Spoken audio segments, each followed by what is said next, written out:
So we spoke about braiding, putting on makeup, or some sort of settling the hair, or putting some dough on the face to make it look better. Rabbi Lezer says it's a chiyuv chatos. Why? We thought it's because it's like weaving, like writing, and like spinning. So they went, no. It's like building the two, braiding and improving the colors, like building, because Hashem built Chava. When you build a woman to look, to have a nice appearance, it's called building. And makeup is coloring, is like dyeing. Fine. Then we spoke about three malachas, which everyone agrees it's Isa Deiraisa.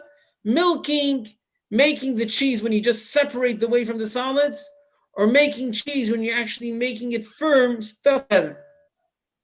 So it's Isa Deiraisa according to everyone. Why? They asked one rabbi and he said, why not a lot of milk? Because you're not allowed to milk.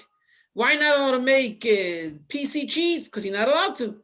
Why not allowed to make solid cheese? Because you're not allowed to. What's going on here? Your rabbi didn't explain to you anything? Okay, let's go to yeshiva. Let's ask them. Milking is mefarik, removing something from its cover, similar to threshing. PC cheese is separating, boider. You're separating the whey from the pieces, from the solids. And making solid cheese is boina. You're sticking it together. Fine. Then Rabbi Lezer says sweeping, or putting some water to settle the dust and remove money from the comb is a Why sweeping and Isa Deraisa? Because you're pushing the dust into the holes and it's making it smooth. Why is putting water Isa Deraisa? Because you're settling some dust in the holes and you're making the floor smooth. It's boina, both of these. Why is removing honey from the honeycomb Isa Deraisa? Because we have a pasuk which calls honey a forest. So if you remove it from the forest, you're detaching. It's koitzer, it's Isa Deraisa. Chacham says it's Isa Derabanan. To sweep, you might come to fill in the holes. You're settling the water, you might come to fill in the holes. On its own, you might fill in the holes.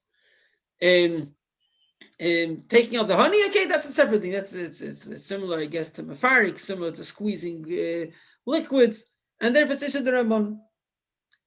Now, first the Gemara said that in a city where they only have proper floors, so there's no chash over there stuffing the holes, you're allowed to pour some water to settle the dust.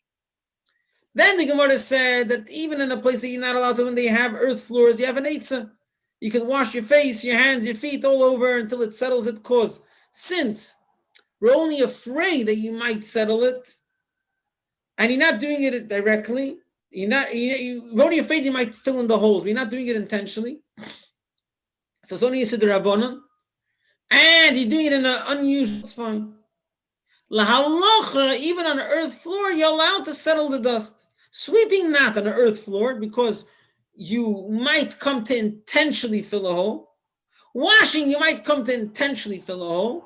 But pouring some water to settle the dust, you'll never come to intentionally fill a hole. The problem is it might automatically fill a hole. That's not a problem. You have intention. We pass like Reb Shimon that if you had no intention, there's no issue whatsoever, and therefore we hold it's not an issue.